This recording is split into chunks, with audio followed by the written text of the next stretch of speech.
This is Deborah Anderson, the Black Woman Animator, coming back to you with another video. And this video is about networking skills with Larry Griffie. So Larry, I just want to have you introduce yourself a bit.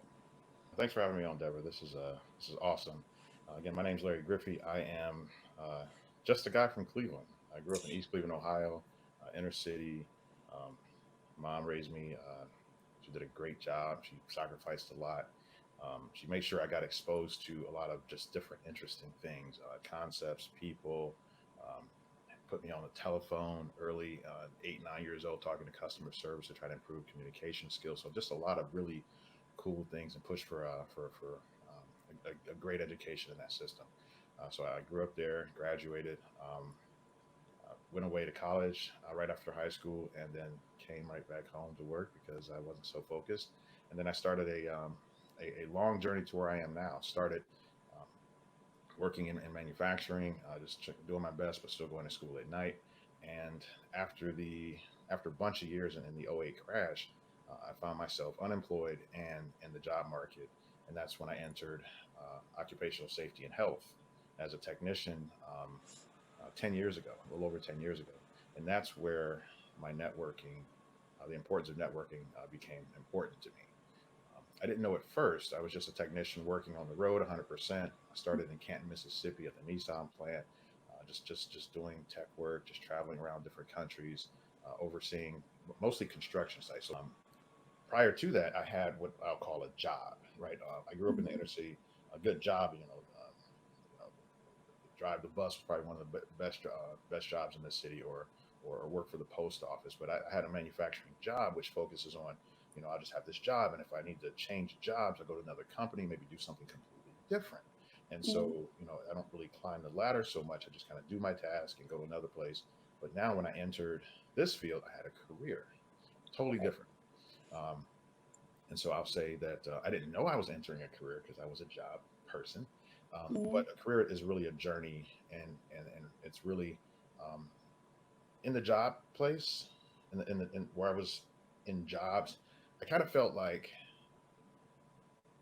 my bosses kind of govern my destiny. But now in a career area, it's really I'm in charge of that destiny. And Can you start off with your journey in networking and how you went from not caring to caring about networking? ooh, yeah. So again, in '08, '09 is actually when I got into the field. Um, Journey from not caring about networking. So having a job, it's you kind of network because if you know someone, my uncle, my boy can get me on, as they used to say. Um, Mhm.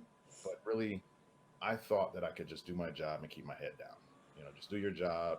Somebody will notice, and that'll get you ahead. And who knows, right? The future is unknown, and that's kind of the way I approached it. So I did my job for several years. I was making contacts. I was working for people, and one of the most important things to me is that I do an awesome job and that I Mhm. stand out. Mhm. Fortunately, I've had the good fortune of folks saying a lot of good things about me, and often they'll say I was probably the best to be in that position in that organization while I was there. And so, but little did I know that my drive to do well, I could actually call back on people. And then so when I started, when I hit my first bump in the road, maybe having to change jobs, and I was like, oh my God, what do I do? And that's Mhm. when that it kind of became clear. I left the company. Um, I was with a consulting company for a couple of years. I worked at NASA for a while. I was on the road, but then they said you're going to be home for a few years, and everybody loves to be home. And so that contract at NASA, because of federal government cutbacks, um, that position was eliminated at NASA. So now I'm Mhm. back with that company, and he says, "Well, you got to get back on the road." I said, "I don't want to do that. I got used to being at home for a little bit." Right. So I said, "Hey, I'm just going to leave." And I took a little stint out of safety for a little while, for about 6 months. But I got a telephone call 6 months later from another safety company saying, "Hey, we have a position open. Can you be here next week? And it makes a lot more money what you're doing." I said, "Okay." And that Mhm. was my entry into when people know you, they can pull you into positions. That was my Right. first. I didn't realize that's what it was, but that was networking. That was the power of it because it's I knew people, but in this instance, people knew me and heard of me, Right. and they pulled me in the door. So, and then it was a great opportunity. And from there, things really took off. From I don't know, it's that consulting company called me. I worked for a larger construction company, building the convention center in Cleveland, Ohio, back in 2012. And Mm-hmm. that company hired me direct after that project. And honestly, that manager, he made a comment that, if you want this job, it's yours. And it really talked about that the power of networking, and I saw Mm-hmm. from the inside how people do get jobs, and how if you're connected. And I learned broadly in different industries, in multiple places, that if you are connected, no matter what the competitive process is, sometimes no matter who's competing, Mm-hmm. there's sometimes a selected person already, and Right. it's and that's not unfair.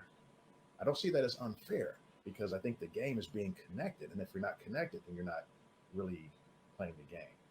Now there are legalities around it. I get it, but we got the legal, you got the hoped for, and you have the actual. And so Yeah. now networking is a way to become one of those connected people. And the better you are at that, the better you are at getting opportunities. Because sometimes they're actually only posting the position because of the legality of it. Like they have someone in mind, Yep. but they're required by law to post the job for this amount of weeks or whatnot. But and they'll pretend to interview people, and then they'll just give it to the person that they originally had in mind. That's the way it goes. Yeah. And it's crazy. And, you know, again, a lot of folks feel that it is unfair. And I Mm-hmm. think and maybe fairness isn't, I don't know. It's an interesting concept. I don't want to like dig too hard into um, Mm-hmm.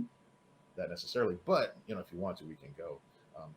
Also, I just, when I was doing my job search initially, when I lost my job in '08, a lot of Mm-hmm. folks did.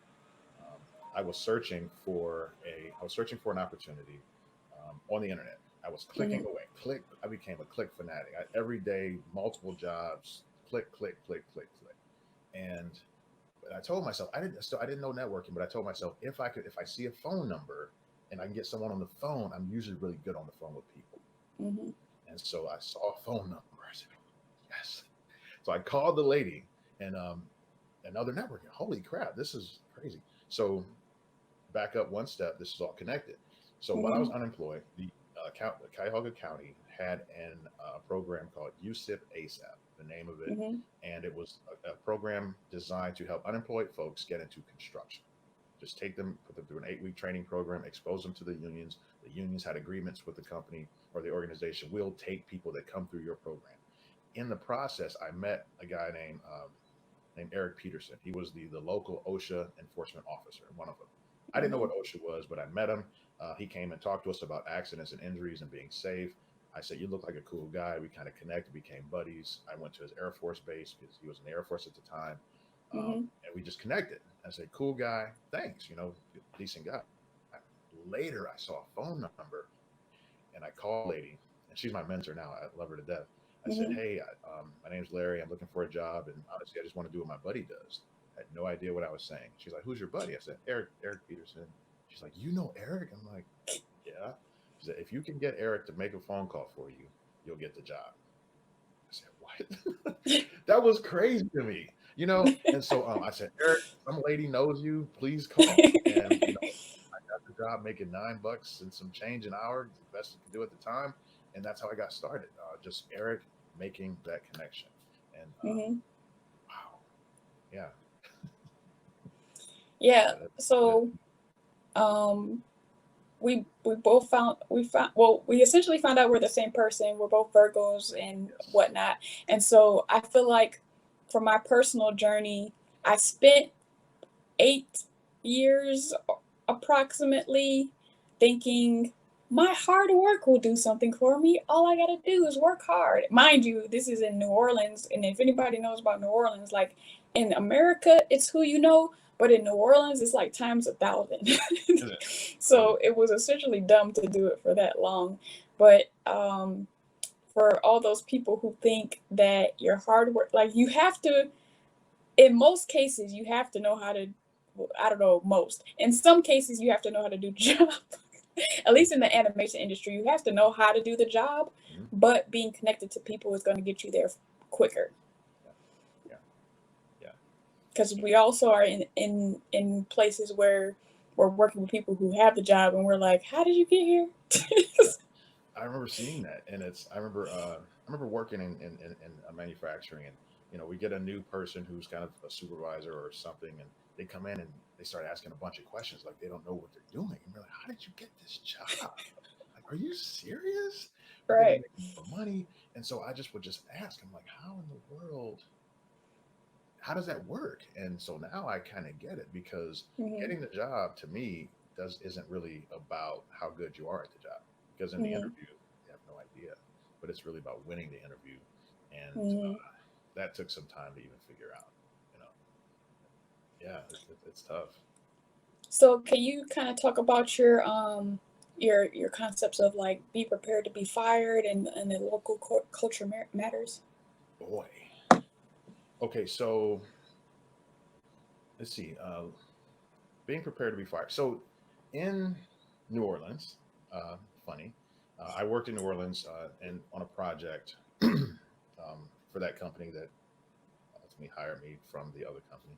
Hmm. Uh, so went there to build the VA medical hospital, Hmm. and um, we're supposed to be there for about 3 years. Right there on Canal Street, about a mile from Bourbon Street.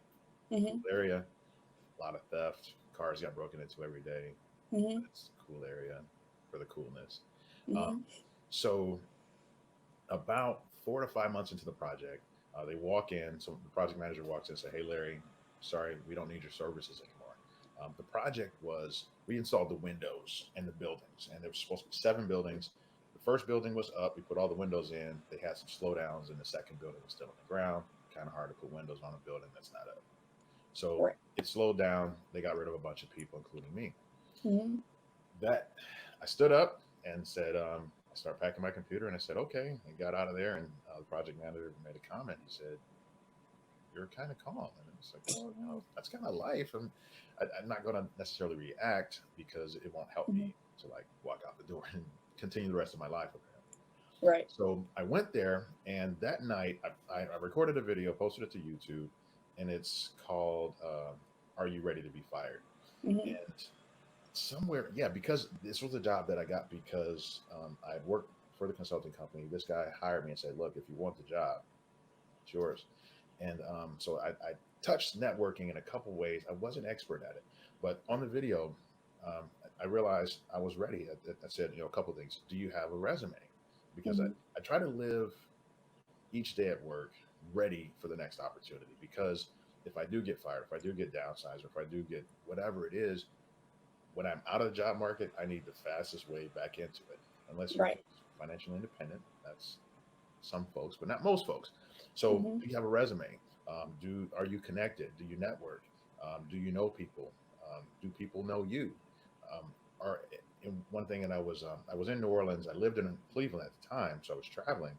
Hmm. Was I in an area that had a lot of opportunity necessarily, Right. or am I kind of in a dead area? But that kind of matters because I said, there's opportunity, but am I where the opportunity is? And so Right. there's a lot of things, and also keeping my skills up to date with the latest certifications, with the latest tools, with the latest anything, because to have antiquated skills is to actually hurt my process. And I'll add this, which I really didn't know at the time, but it's how are your interview skills, right? I've Hmm. had a lot of friends who stay in companies for 10, 15, 20 years, and or somewhere along the way they need to change. They haven't interviewed in 10 or 15 years. They don't have a resume. They don't have these type of things. Hmm. So, and what I saw quickly in my profession is that longevity is not a thing. A lot Hmm. of us early career, we 1 year, 2 year jump, 1 year, 2 year jump, 1 year, 2 year Right. jump, and that's not instability, but it's in some professions you go after the experience, you go after jumping in income. Honestly, you can wait for the 2 to 3% raise, or you can go to make 10, 15,000 more with a Yeah. a jump. So so so am I ready to be fired? And I use that. And so I started making sure I was connected. I saw the benefits of connecting. I started making sure I had people have my business card, and people on other projects. I say, hey. I'm looking for something. And interesting part, and maybe we can talk about it later, I'm not sure, but Mm-hmm. there's a weird feeling that I would get about, I don't want to call asking for something. I don't want to bother people and Mm-hmm. stuff like that. And but that has to go away, Yeah. um, because it's not about that, because people help you, you help people, and the more we Right. participate, it's kind of a two-way street. I Um, feel like it makes you feel better if you, because we talked about this, if you go into it, into a relationship not wanting anything mhm. and constantly checking up on them, actually being their friend, or at least at the very least their associate that you talk to every time, it's going to be less sleazy to ask them for something than if you go to a networking event, you connect with them, then you might send an email, and then 2 years later you ask them for something. Oh, seriously. Oh, seriously. Yeah. I mean, it's it's how many times have you run into someone and they think networking is about just getting something from somebody? When I first moved to LA, all the time. And I think that's not networking though, is it? Right. No, it's not. Yeah. So, and it's and that's what I used to think it was. I have a Yeah. need, let me go talk to somebody. But Hmm. anymore, it's now about connecting. I guess, can we talk about that a little bit?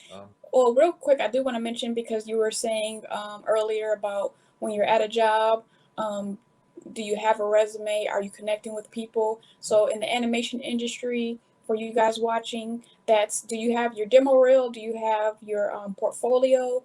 Are you keeping up on the latest software? Because in the animation industry, things are changing so quickly, so often, that you have to be a perpetual learner. So make sure that even if you're working at a studio, then make sure you're collecting the projects you're working on as you do them, so that if you need a new demo reel, you can kind of have those things in place, as opposed to, oh, I'm about to leave, or I just got fired, or I just need to do this all at one time. You can, if you do it along the way, then it'll make it easier for you to just plop some, some, whatever you're doing, your modeling, your animating, your lighting, your rendering. You can just plop all that in a little minute and 30-second demo reel, and you're good to go. And also, I wanted you to kind of expand on the idea that you had of, just because you're in a job doesn't mean you should stop networking and feel comfortable. Oh yeah. Um, so just to your point, you just mentioned about the demo reel and all that. You just made me think Hmm. of something. Another thing I do along the way is, if I'm someplace for a couple of years, I write down. I keep a log of just cool projects I work on, or results that I Hmm. got. Just keep Yeah. notes along the way, because that becomes marketing for next time. And I'm Right. not sure how that translates into, maybe it's demo reel, maybe some other things, but they want to know numbers. They want to know, Hmm. what have you done, and you'll forget it if you got to, like, what was I doing? Yeah. It's, so that helps. Um, so I'm sorry, your question one more time.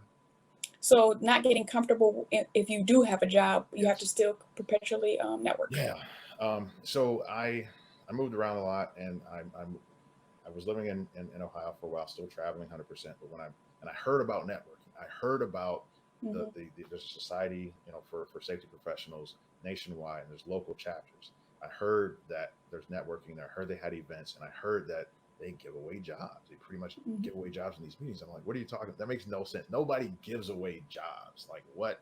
And so I didn't learn the lesson. I was too busy. But when I Hmm. moved to St. Louis, I said, now I'm off the road. I'm at home in a home city. I'm going to start. Hmm. And I said, I want to make it a point. So I went to the meetings. I met folks, and there are every company you can think of, from Anheuser-Busch to OSHA, all these, and we're just talking. And Hmm. um, so as I'm working, I'm still connecting, because I realize now at this point in my career that, number one, I don't want to necessarily leave a job because I get kicked out.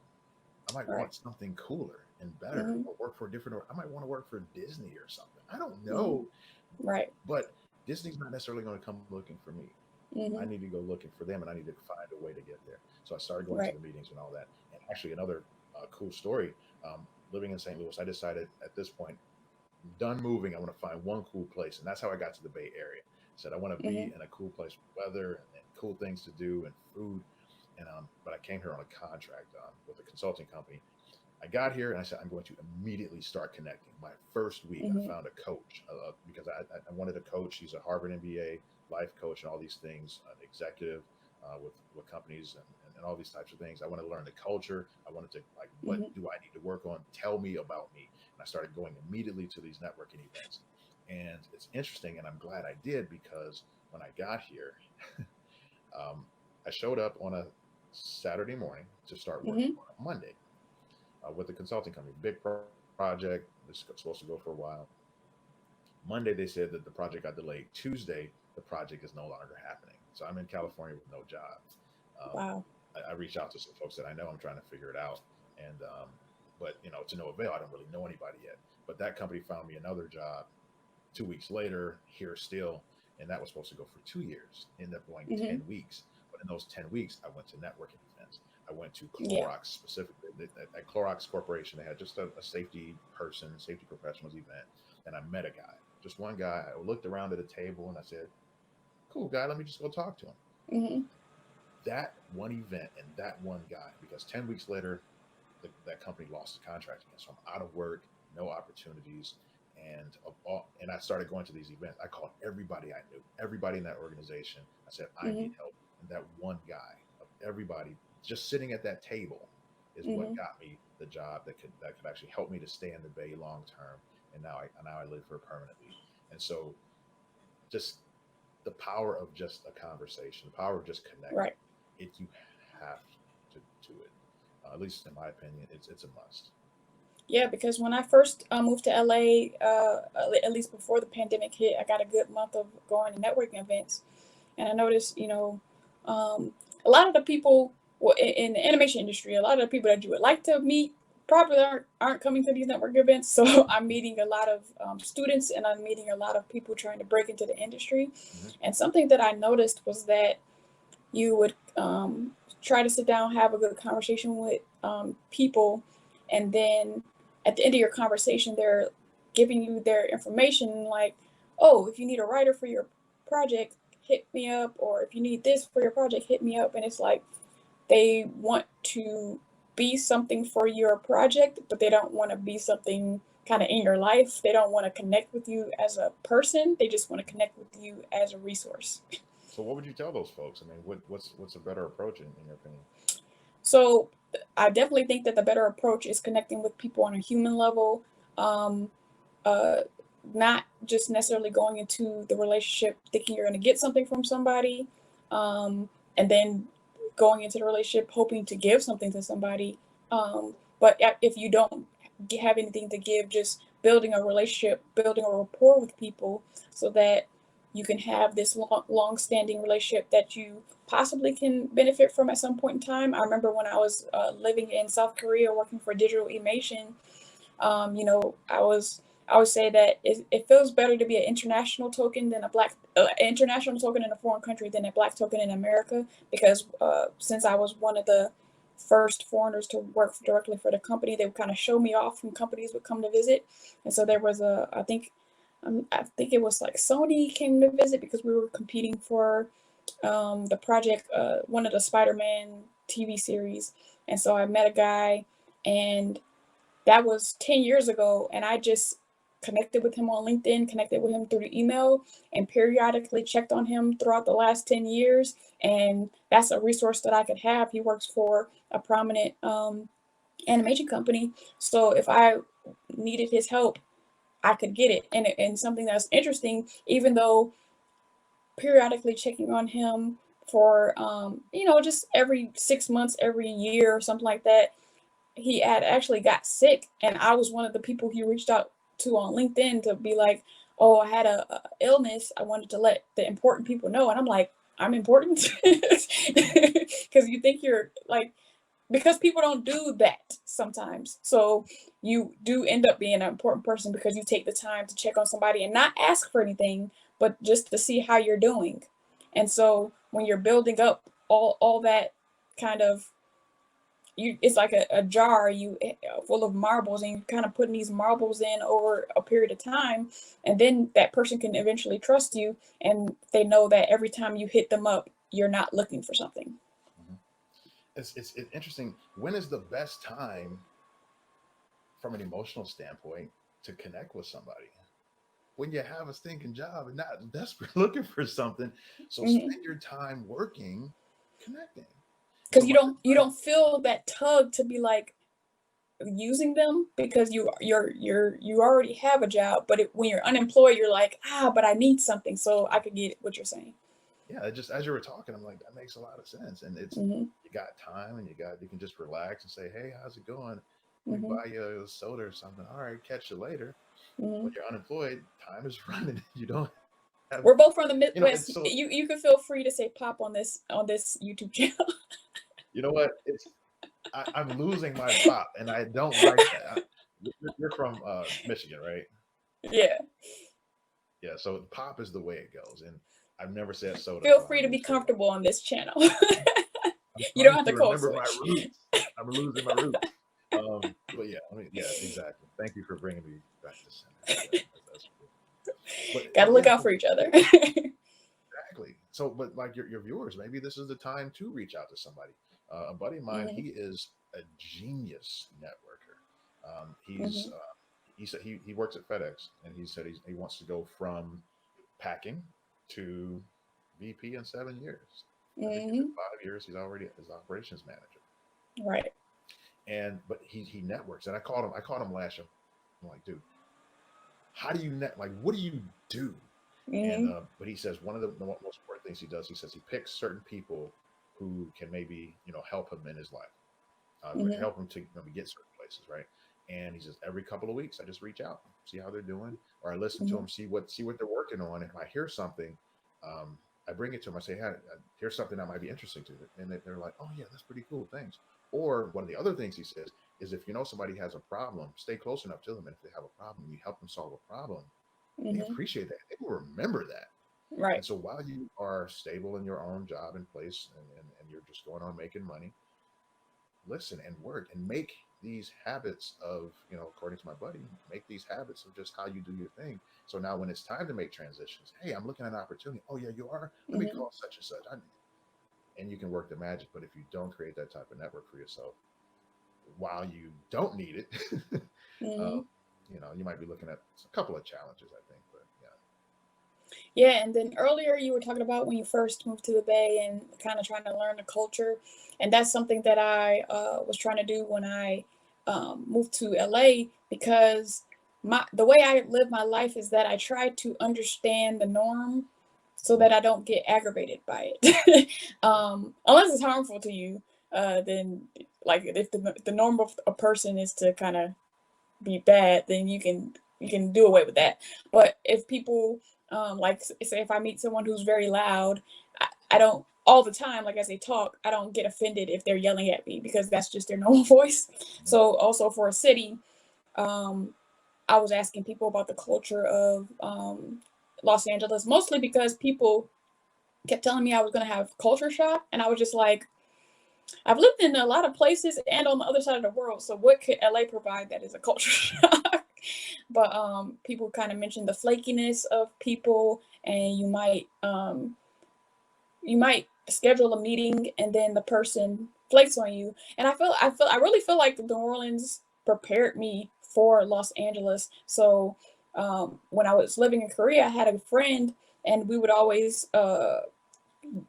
like schedule meetups to hang out, and he would always be, and he was like, oh, he was more adult. He was like a little bit older. He had a job already, so he dealt with the other adults. So he would always be like, "Oh, are we still on for Saturday?" And I'm like, "Yeah, like." Because with me, if I say I'm going to do something, I'm going to do it. So it was just like, why are you checking up? Like I said, I was going to do it. So yeah, I'm going to do it. Fast forward to New Orleans, when I would schedule a meeting with somebody of some type of importance, and I'm like, maybe before I leave work, because I worked in Baton Rouge, so I had to travel a long ways. So I'm maybe before I leave work, I'm like, are we still on for our meeting? And they would be like, oh, I'm in Mississippi. I'm like, when were you going to tell me you were in Mississippi and weren't going to make it to our meeting? So I can kind of hedge flakiness in that I try to either the night before, the morning of, the afternoon of, like, are we still on for this meeting or are we still on for this get together, so that I don't go all the way there and then get upset when somebody doesn't show up. Hmm. That's something to be prepared for.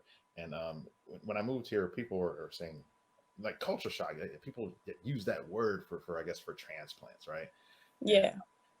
I kind of feel like if it's your first time and Hmm. you've been kind of in one place, maybe there's a culture shock, but maybe the Right. more you just kind of expose yourself to people and their variations, it's just like, okay, who are these Yeah. people now? It's just I don't know, but it can be culture shock if used to a certain thing for sure. Right. Um, I think here, so the culture, man, there's cultures, and so because I moved companies and because I've relocated several times, um, when I hired my coach, I said I want to understand the culture of where I am, Hmm. because I came from St. Louis, working at a very large corporation, and I dressed in business casual every day, had slacks and dress boots, but and then maybe a suit jacket on Fridays, and it was dressed up. But kind of moving here, there's no suits, and if you go to an interview with any kind of dress shirt on or something, Yeah. you might get looked at a little funny. I didn't realize. Right. Definitely. Yeah, I know. Midwest, DC, like New York, people dress, but here in the Bay, no. So that's one of the things I had to get used to. That's a big thing about the animation industry. Like when I worked at one of my previous companies, I would be like hoping there would be like more diversity. And when I remember I saw a guy. He was interviewing for the one of the accounting positions, and it's accounting, but it's still at an animation company. So he walked in with like a full suit. I'm like, he's not getting hired. Because you have to acknowledge, like, every day at that company we wore a t-shirt and jeans. So for your interview, you can either ask what you should wear for an interview, or you just go a step up. So at most he should have had slacks and maybe a polo on. And so when he came in with a full like suit, I was like, dang it, this black man is not getting the job. Yeah, unfortunately. And so speaking of black, right? You just happen to, I guess two ideas came to mind. When I used to work at a warehouse in Ohio, we dressed in. I mean, I dressed in uniforms prior to that, so I was Mm-hmm. glad to just wear regular clothes for the first time, and Mm-hmm. mostly shorts and all that. We worked in a warehouse, got a little warm sometimes. But for an interview, I saw a guy, bless his heart. He came in an interview. I think he had on like a purple suit. No, it was the blue, kind of like that electric blue kind of suit with kind of baggy suit with the jacket and the hat. And we saw him walk around for an interview. And one of the things I think that one of the challenges for us is we don't necessarily have coaching and people who kind of can tell us when you go into these environments, this is what you do. We've been at a disadvantage for a long time and the Mm-hmm. ripples show themselves. So Yeah, I'm we not think we need to dress for church instead of for the interview. and some people that's how they dress up. And so there's a difference between dress up is just dress up. I need to dress up for an interview, but dressing up for an Hmm. interview is different than maybe dressing up for church.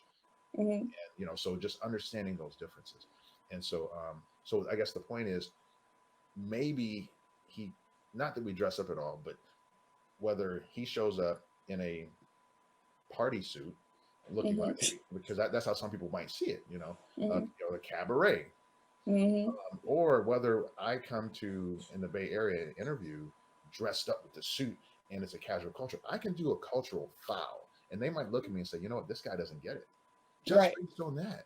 And so, like you said, I've learned to, and I was a little uncomfortable because I'm like, this is an interview. I should have on a shirt. I should have on a collar. Like, what do I wear? I don't want to be underdressed and get there. Like, why is this? So I had to learn to ask the question, Hmm. what will you all, what do you all wear? And it took me Yeah. a while to get comfortable. And I think I just landed on like polos, not t-shirts, because Right. but everybody had on t-shirts in the place, right? But I would have on Right. a polo or something like that. And that's so yeah, just because. And I've had the good fortune of actually interviewing people as well. Being here, Hmm. working for a consulting company, we interview other consultants who want to come in. I think it's just one. I think everyone should interview somebody because seeing the other side of the process really Yeah. shows you what you need to do. Mm-hmm. As long as they're on the other side of the table, we can't really see that. And the people who, if they're dressed a certain way, it's kind of off putting. I hate to say it, but if they're Yeah. dressed too far up, it's like, dude, that's because we'll in our minds we'll say, oh, you're looking to be a director of some corporate, GE or Intel or something. You're not looking for us, and Right. but you might be trying to do your best, but you can send the wrong message, Yeah. and that's all. It's just want to say that. So it's good to know. Oh, So, oh, I'm sorry. what? So one of the things. So you mentioned culture. So what I learned about the culture, you mentioned flakiness, and Yeah.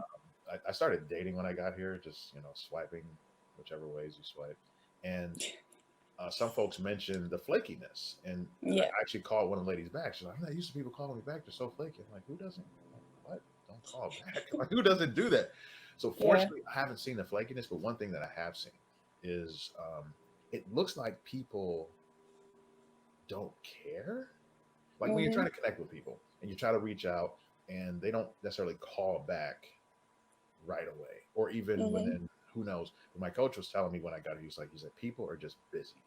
Yeah. So they don't mean to not call. They're not trying to be rude necessarily, but some people are just got a lot going on. And what I realized here in the Bay is a lot of to afford life. Some people they work a lot of hours or have multiple jobs. And yes, a text message only takes a little bit of time, but Mm-hmm. I had to learn to give space for my own emotional state. That Yeah. it's not that they're just not calling me back. It's just people do have everyone's busy, but maybe that's part of kind of what I'm looking at. So that's just a way for me to kind of sit back and okay, it's all good.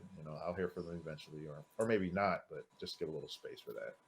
Um, Yeah. Something when I first moved here, some of the people I connected with who work at, some of the major studios, they would be like, "Oh yeah, let's have lunch at the studio," and I'm just like, oh, "Okay, cool." They're like, "Oh," I'm like, "Well, I'm free pretty much anytime," and then that's where the conversation ends. So I'm figuring out like, is let's have lunch at the studio like America's "How are you?" like where you just say it just to say it. You don't really mean it. You don't really care about the answer, yeah. but that's just the culture of like, "Oh yeah, let's have lunch at the studio." But you wonder if it's like a culture of politeness, and Yeah, and it's just like, from my vantage point of just, I don't know, you don't have to say what you don't mean. I'm just like, you don't have to say that. Like, I'm not asking you to mhm, come to your studio. So, mhm. I don't know. It's one thing because when I got here, I'm like I need the network. I'm trying to find friends and trying to connect with people at the bars. I'm saying, hey, how's it going? I'm trying to meet all these people, and then at some point, I was making different connections, and I almost felt like I might be overextending myself because mm-hmm, you can only connect with so many people on a regular basis. I got folks I could reach out to every 3 months now, and that's another cool thing. Making mm-hmm, the connections doesn't have to be frequent at all. right. Make that first connection, and some regular reach out once a month, every couple of months, just kind of keeping those connections alive. But that's all I got. Yeah. So, what what did you learn about going to the white parties? So, yeah, I was in Ohio. I was married, a wonderful woman, Mm-hmm, smart woman. So when I went away to college, we both graduated high school. She went to college. I went to college. I came home. She was in college still, mm-hmm, but in the same town that I lived. So in Cleveland, at her college, the Ivy League College in Cleveland, Case Western Reserve. There's a smaller number of African American students and a larger number of others and white students. mm-hmm, I would go to these parties with her. I remember the first one I went to was it was a party in a house party, and I walked in. There was a lot of people in the kitchen, and mm-hmm, they were just kind of holding coffee mugs and cups and just talking to each other. And that's the mm-hmm, picture I kept in my mind. So I get there, I'm like, cool. I'm going to go in the basement and watch some TV. I just you circle around the house trying to find like where do I want to be? Where am I comfortable right now? And so I just went in the basement, started watching TV. One of the white gentlemen came down and said, "Why are you being antisocial?" I said, "I'm not being antisocial. I'm just watching TV." I didn't know I was making a cultural foul because all I was mm-hmm, used to is what I was, my version of parties, or I'll call them black because we're all black, mm-hmm, where at a house you have a bunch of people, we'll go play spades, and you got four people. mm-hmm, It's kind of it's segmented. Some people go right. play basketball, some people go on the porch and talk junk, and some people, the girls are doing their thing over here. It's so segmented. Mhm. And I'm not saying that that's wrong, but it's just what I was used to. And some people are watching the Right. game, watching the whatever, and everybody's Yeah. they're not really intermingling so Mhm. much.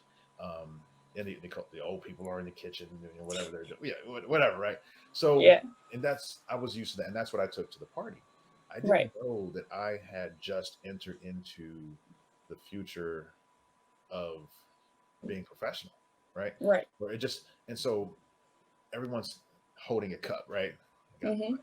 my trusty Yeti here, but so can I say Yeti? I'm sorry. But everyone's standing, so the focus of the party is talking and Mhm. connecting, and I wasn't used to that, and so I had to Right. stand up and like talk to people I didn't know, and like what in the world, and so it's kind of And hard. then cycle through, right? Like you're not always talking to the same people. I didn't know that much at first. Okay. I So so you baby steps. yeah, baby steps. It's so I had to like connect with these people, and they're not people of color, and so there was Mhm. like a little like, what do you talk about, and like Yeah. it's cool, and so you end up, at least I ended up talking more about whatever they're talking about, and just Mhm. trying to kind of relate to them. And it just they're already talking about it. I'll try to jump on a little bit, but so and then so as I got better at that, not a lot better, but I just got better Mhm. at just kind of talking to people. But Mhm. what I later learned, and I look back and I said, this practice of these parties is what maybe they're groomed to just be social in these environments, because that skill Yeah. is necessary for when you're in college, apparently in Ivy League, local Ivy, we'll call it local Ivy, Mhm. to do better and to connect and to do this networking thing, which helps the world go round. And it's cool that they are developing those skills earlier in life. A lot of Right. us graduated. I got buddies. One of them, he ran the local, transit in Cleveland, and others went on to different higher level executive positions. And we would get to these places and we wouldn't know what to do. Like, what Yeah. do you do now, or how do you navigate this? And as we would get to certain points, we call each other like, "What are you dealing with? What do you?" And so we have to play catch up in a lot of ways. Yeah. So yeah, so but those white parties is exactly what networking looks like when I Mhm. get out here, and so that was my little lesson in those parties. I wish So I had those mm, lessons a bit earlier in life. let's talk a little bit about your or like strategies you've learned from friends about, you know, other people arranging for you to bump into someone or reaching out or sports related things. So, Yeah. what are some Okay. strategies? All right. So okay, strategies of networking, right? So number one, getting past the hurdle of I'm doing it because I need something from somebody, right? Just making these connections. Now, Hmm. once you make the connections, what do you do? When I worked at NASA, I learned people of color that were great. They wrapped around everybody and just really tried to help out. And they said there's two types of people. You're going to have to help me out with the other name. There's there's a person who can get you to the door of opportunity, and there's a person Oh who yeah, can pull you through the door of opportunity. And yeah. I think who can pull you through the door? Is that a sponsor? Is that So what that's the mentor versus the sponsor. Yeah, the mentor versus sponsor? Okay, so the mentor can get you to the door of opportunity. The sponsor is someone inside who can pull you through, and it's yeah. important to find both people. Hmm. So I was able to. One of my buddies, I call him a mentor. He said, Larry, I can. They're interviewing in my company. I do have influence a little bit, but not directly in this position. The best I can do is help you bump into somebody. Hmm. And he says they do it all the time. It's strategic. They'll have like a public event or something, and you can be at a party. This person's going to be here. I can help you bump, but after that, it's up to you. Yeah. I can do that much for you. And so things like that. Just and even just what do you do once you bump? Like how do you perform? How do you talk? What do you say? Hmm. Do you say, "Hey, I heard you're looking for somebody," and it, not necessarily, and just really Right. learning those soft skills of connecting and just kind of maybe just kind of putting out there who you are in a way that is kind of memorable, leaving your card, and then say, just how to work through some of those things. But that's one that's one strategy. Um, Hmm. reaching so another buddy of mine, big time sports apparel company. He does a lot. He does very well for himself. And I haven't done it, but he says, Larry, you need to start golfing. He says because Hmm. that's where opportunities are. That's where business deals happen. And to me, Hmm. honestly, that's probably my next frontier. I really, Yeah. I should my fiance has a set of golf clubs that she's not throwing away, and I said I want those one day. But it's so, and this is really from an outsider's view, and maybe some of your viewers already know, but the golf, and you don't have to be good at golf. A lot of the golfers that I Right. know at other companies, they just go out there and just swing something. They're out there just so I don't necessarily need to feel like I have to be Tiger Woods to even have a Right. good time, right? But just kind of being with the folks and relaxing, and and then another thing, uh, so traveling, um, and stop me anytime you're ready. But traveling You're around good. for one of the companies I worked for, I was on the road 100%, and I was at a restaurant, different restaurant, different city every night. And typically, eating out with the family, I would eat at a booth, and so I would do that, eat Hmm. at the booth. Eventually, I'm like, I'm all by myself, but there's people at the bar. So the bar became really one of my best lessons in networking. Didn't know it, Hmm. but I just didn't want to be alone in these thinking restaurants. So I would eat and I would just turn my head and say, "Hi, how's it going?" And just start those conversations. And I wasn't great at it, but that was really me just wanted to talk to somebody, but just the I call it just turn your head and say something. And Yeah. because it can be scary like talking to people, but that I Right. would say definitely do that, and just having something cool to say. Oh, this is going to get interesting. And having something cool to say, um, just learning how to do that. Yeah. um, Yeah. Somebody, I was actually talking to someone else, and she was saying how in LA, if you end up sitting at the bar, you could be sitting by some famous actor, and if you just treat them as a normal person and just say, "Hey, how you doing?" and start talking to them, and they might be a regular at that bar if you start to frequent it, and you can kind of build a little relationship with these random people. I mean, in a smaller city, it might be, oh, it might be like a CEO of a company or something, but in LA, it could be anybody, literally. mhm. And seriously, another buddy of mine, he owns a company in Atlanta, and he has a condo in the 12. It's one of the buildings in Atlanta, and he brought Hmm. us there just to show us around. He said, "Larry, this bar here, there's a couple of them around the world." He said, "Some high number of business deals happen in bars like this." He Hmm. says, "You need to get here and just walk around." He said that, and he walked around. He said, "Who is that guy? Just a black guy."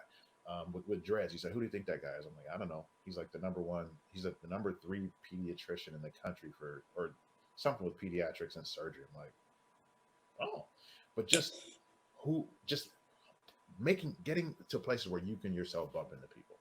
Yeah. Not so much trying to strike gold, but that's in the back of your mind. But maybe just the practice of just meeting cool people, making good impressions, Yeah. and making good impressions is probably the most important thing you can do.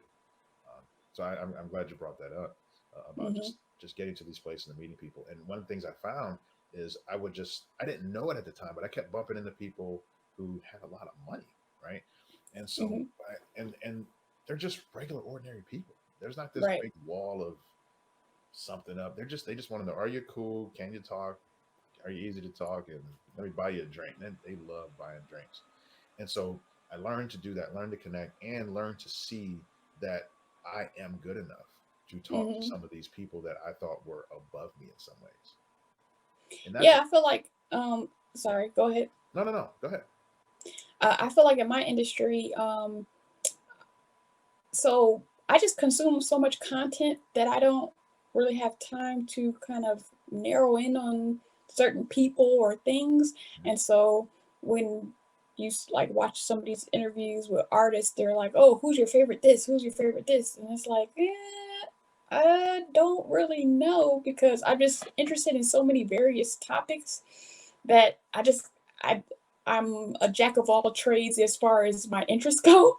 And Mhm. so I don't really hone in on like, oh, I like this person in this field of animation, like anime or something like that. I like this person. Like I know some of the big names, but I feel like that is actually a benefit to me because if I meet certain people, I can treat them as regular person because I don't even know how excited I'm supposed to be to meet this person.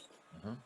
Because I went to a drinking draw before the pandemic hit, and there was like Chase Conley, who's worked on I think BlkWmnAnimator and some other shows, and there were some other people there, and the other people who realized who they were was just like, oh my gosh, I want to meet them. But if I just happen to walk up to them and just start talking to them as a regular person. So, I mean, depending on the personality, some people appreciate that. Some people have like big egos, so they're just like, ugh, why are you talking to me? But some people, like in my personal experience of working at various companies where, people were intimidated by certain people, I just didn't feel the need to be intimidated by that person, and they like love me. They're like, oh my gosh. So when they see me out, like, oh man, Deborah, hey, how you doing? Because I treated them as a person, even though they might have been like the CEO or the second person in command or whatever. I'm just like, well, they're a normal person, so hey, how you doing? Speaking to them as a regular person. And some people, particularly in LA where there's a lot of celebrities, people appreciate you treating them as humans as opposed to deities. Yeah. No one wants to be objectified. I know Hmm. we use that term in, with respect to maybe women in certain ways, but Hmm. um, I've understood people of means to have exactly what you say, that same attitude. If they Yeah. start to sniff out somebody sees them for their money, it's like, yeah, I don't want to be around this person anymore because Yeah. now they see me for what I have. I'm an object to them. I'm a thing. Yeah. But if you and like I like how you said that. If I don't know who people are and I'll just walk up to them, I don't. You're a person. Let's talk, Right. and you're able to connect genuinely. And I think that is more powerful. And their guards can go down, and you can just be people in that moment. And I Hmm. think, and again, if people are just out really trying to see what they can get, that person is really still an object. And no, if you see them as an object, I really believe your motivations, your communications, your everything, a lot of what you're giving off is going to say that too. Yeah. You have to really genuinely want to connect with people Yeah. in order for that to work. I believe. Yeah. Yeah. Okay, so let's talk a little bit about playing the game while being authentic. So, people like what they're used to, and then learning to play or lose. Playing the game. So I Which struggle. I feel like, to kind of preempt this, I feel like particularly Black people feel like if they play the game, that they're not being their authentic selves.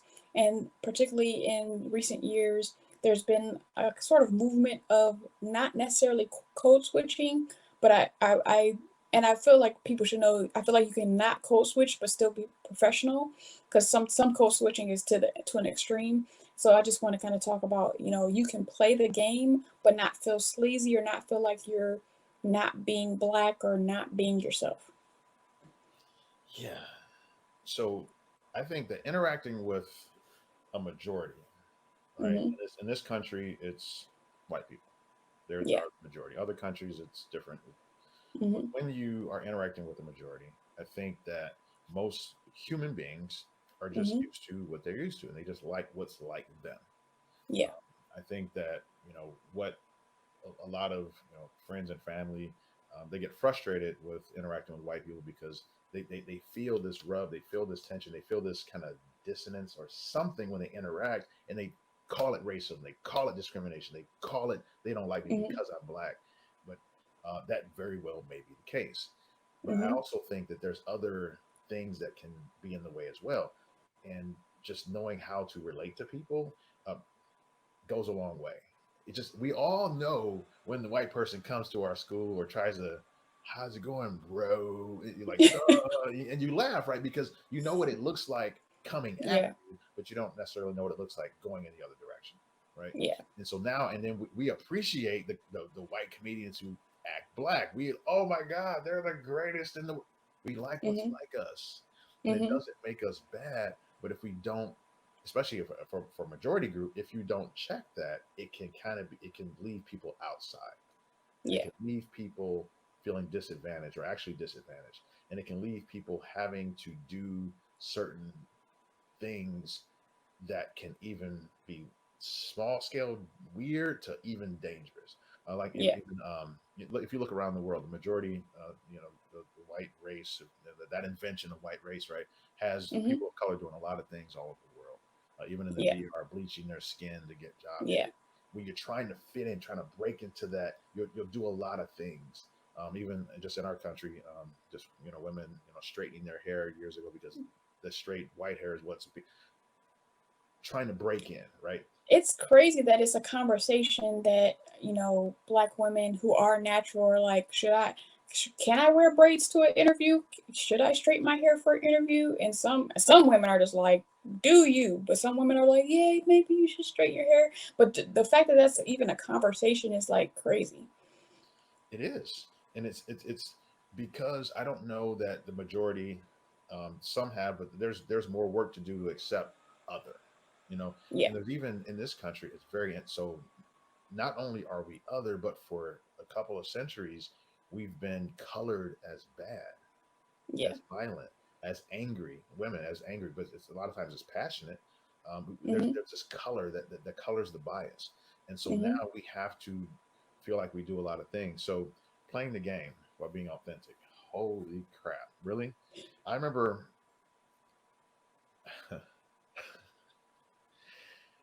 You're the. I'm saying this. Okay, I'll tell it to you. I worked at a company. Mhm. My wonderful. I need to call her. My wonderful wife friend Cindy. Um, she said to me one day in 2007. She's like, Larry, why do you talk to black people differently than you talk to me? I said, what? She's funny. She's like, you'll talk to black people. Hey, bro, just she was, we all black with it. And when you come talk to me, your language is. I was like, what are you talking about? I have no idea what you mean. And so I had to stop and listen. And I'm like, Uh-huh. oh my god, I do it. And I remember It's growing. like a Key and Peele skit. Have you seen the Key and Peele skit of like Obama shaking hands? Oh yeah, yeah, Yeah. that is classic. That will forever be classic. And I did it, and so that was in '07. But what I learned was like, being authentic, right? And it's how do I be authentic with the majority who might take me the wrong way? Mhm. And honestly, in this profession, I haven't really at NASA in 2010 at 11. I wasn't real comfortable, but I saw black people being very black and working. Like, how do y'all do that? And y'all are okay and feel secure. But from then, in my industry, there's no black people. There's like Mhm. none. It's a smattering somewhere. So I'm still in this environment that I don't fully trust all these years. So I felt guarded, and I had to be this professional guy. I had to be this whatever my job was. I connected a little bit, but not fully because I wasn't sure who I could trust. Number one, and Mhm. I wasn't sure that if I gave too much of it, how they would see me. Will they would I lose credibility Mhm. for being black or being of black culture? And so when Mhm. I don't know how I might lose, I can't fully just relax. And so now I'm a few years later in my profession, and I still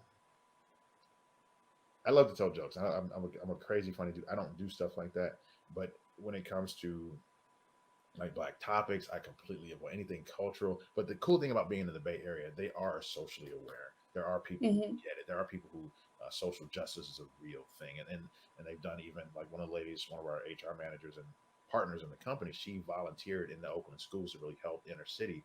I'm like, okay, it's Mhm. really cool to be around people who get it, and so Right. now I'm a little more comfortable being authentic. But my focus primarily still to do my job and all that. And I'm not fully there yet, honestly. Not Yeah. fully there being authentic. Yeah. So, in the thought of, going back to like people being comfortable with who is like them, I did want to say that that's why I created this platform because in our industries, particularly in the animation industry, people connect with people who look like them a lot of times. It's not like 100%, but also they give jobs to their friends who mostly look like them. So I feel like in order to give Black people and people of color a equal footing, I'm trying to put this information out there so that they have it because a lot of other communities will with the white parties, they kind of mold their people into doing this, and we just don't know. We don't know what we don't know. So I try to have these, like, even though my channel is an animation channel, I do try to have various topics so that we can kind of be informed. Because if we're not going to be having the mentor or sponsor to do it for us, at least we have a video or at least we have an article or a blog or something like that where you can get the information so that you don't have, it's not required that you're chosen by someone in your industry to do it. So that's why I created this platform to kind of give that information so that we're not behind the eight ball. Oh, and it's like a living resource Yeah. for people who. That's pretty cool. And the more folks look like us that have the attitude like you have, I think, the more Mhm. opportunity will show itself. Because a lot of times I think we feel like we have to be the best in order to get opportunities, and we have to, Mhm. of course, we were told growing up you got to be two times as good and all these things just to even Yeah. have the same opportunities. But Right. now, unfortunately, some folks like you in the industry, you can maybe help level that playing field, and Yeah. I like that. That's pretty cool. Wow. Yeah. So as we wrap up, is there any resources that you would like to suggest to people for networking or any other kind of tangential topics? Resources for networking. Um, I would say there's a book that everyone reads. I have it, How to Win Friends and Influence People. Mhm. Um, just the art of dealing and interacting with people. It is very important. Things to Mhm. talk about. Um, it's, everyone loves to talk about themselves. Ask about their Yeah. kids. Ask about their dogs. Ask about their kids. That's a half hour right there. And when people can talk about themselves, they feel better about you. Um, Mhm. I would say resource. If someone is not really networking actively or is not comfortable with it, I would say, well, in social distancing, that's a little interesting now. I would say go to the Right. bars, right? But Yeah. go to environments like bars are kind of you have an excuse to be there. I'm just here to drink my juice, so I don't have to talk to you for a straight half hour. I can just turn back and just watch the TV and just be done with it. Yeah. So I'd say go to whatever bars look like eventually again, but go to these environments where there's maybe a TV and you're not obligated to talk to someone, or just turn your head for 30 seconds and say, hey, how's it going? I don't know, just practice turning your head, because we have to Yeah. be comfortable doing that, and we need to get Yeah. comfortable doing that in environments where there's low stakes, like we're not going Yeah. to miss out on a job or we're going to look bad in front of the whole organization, but these create these little tiny opportunities for yourself to reach out. Right. So there's a book, there's the active. I would say get a resume. I'm not sure if resumes are big for you all, but it sounds like Mhm. what do you call it? Your Demo something reel or portfolio. Yeah. demo reel portfolio. Whatever it takes to improve that, and you can speak way better on that than I can. Just Mhm. what do they need? Maybe that's some good for you to share. Um, Mhm. uh, keeping a note of keeping your skills up to date, and in the technology you have to stay up front, but making sure that you were with the leading technologies, tools, and those types of things. And maybe Mhm. if your company is cheap and they're maybe using something that's outdated a little bit, just trying to make it work, maybe it's time to look for something else, because the longer you touch this old thing, Yeah. you're kind of becoming stale. And Yeah. so and maybe that's the reason to leave as well. And also connecting with people, just find out who key people are. So even through, it's easier than ever, LinkedIn, finding, uh, Yeah. just looking inside of companies who people have reached out to me, trying to get into the companies I've been in. They say, hey, Mhm. Black people, hey, I'm just trying to get a sense of the culture. Can you answer a couple of questions for me? Sure, Yeah. why not? Reach out through Mhm. LinkedIn. Worst they can say is no. They're not going to blast you on social media because they got a message in there. You're not doing that, and just say, hey, can I? I got some questions about something. That find a reason to talk, and then every now and again, one of them might become a repeat, and now you got Yeah. somebody kind of in your. And the more we reach out, everyone's not going to stay with us. Everyone's not going to stay Yeah. in that repeat and that repeat contact. But you have to make it a practice of reaching out, because somebody will. You need those repeats, and you got to just find them. And then Yeah.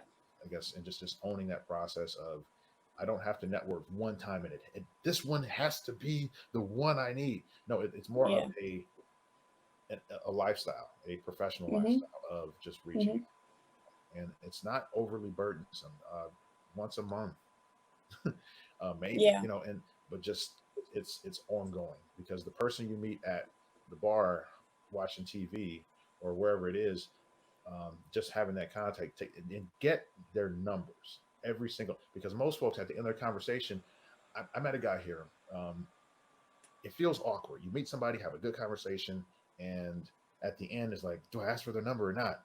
That feels weird. Mhm. And then we just both left. I walked one way with my fiance. He walked another way with his girlfriend, and we didn't know we were both standing on opposite ends of the corner. Like, that was a great conversation. I need to go back. So I ran back, and his girlfriend's like, he's been thinking the same thing. He wanted your number too, and so and so we got each other's numbers. But I think Right.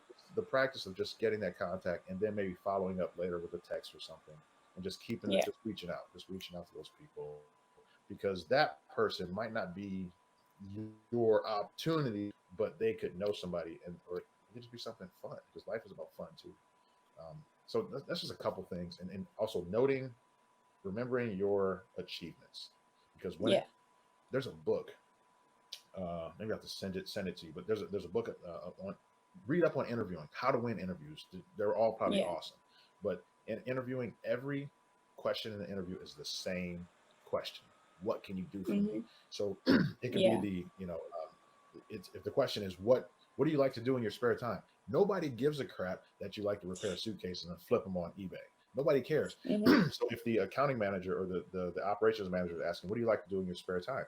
What do you like to do that I can put down on my paper that can help benefit my department, me directly Yeah. as operations, or now the creative director? Like, steer your hobbies or your skills or your fun stuff in a way that can show a skill that can benefit each person at the table.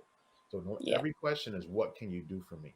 And so that's just one of the things. But learning how to win an interview is very important, because once you're there at the Hmm. table, yeah, what Eminem said, you only got one shot. So that's a couple things. I could Hmm. probably go on, but those are a couple of things I think are really important. Cool. So I would like to thank you, Larry, for coming and talk to us. And for everybody watching, I want you to like so I know it's real, comment and tell me how you feel, subscribe to Citadel, and sign up for post notifications to show your zeal. And I will see you in the next video. Peace. Thanks, everybody.